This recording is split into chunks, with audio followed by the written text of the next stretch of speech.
pharmacist. He knows this firsthand and has brought incredible knowledge and skill to the legislative process, so I yield to him such time as he may consume. The gentleman from Georgia is recognized. Thank you, Madam Speaker, and I thank the gentleman for yielding.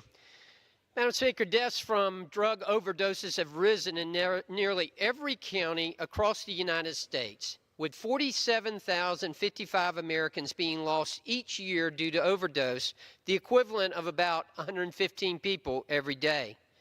Pharmacists are the last line of defense in the fight against prescription drug abuse.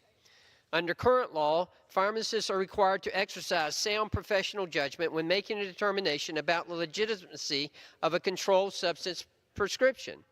While the proper prescribing of controlled substances is a responsibility of the prescribing practitioner, pharmacists have a corresponding responsibility to ensure that controlled substances are only dispensed pursuant to a valid prescription issued for a legitimate medical purpose by a practitioner acting in the usual course of his professional practice.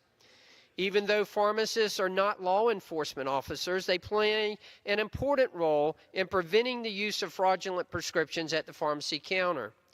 The Empowering Pharmacists in the Fight Against Opioid Abuse Act would require the Department of Health and Human Services, the Drug Enforcement Administration, and other federal agencies responsible for combating the opioid epidemic to produce and disseminate materials to pharmacists to provide guidance on when and how to refuse to fill a prescription that the pharmacist believes to be fraudulent. I urge you to support this common sense legislation led by my colleague across the aisle, Representative DeSagne, and myself that will help improve the last line of defense against prescription drug abuse in our communities. Thank you, Mr. Speaker, and I yield back. Gentleman yields back. Mr. Speaker, I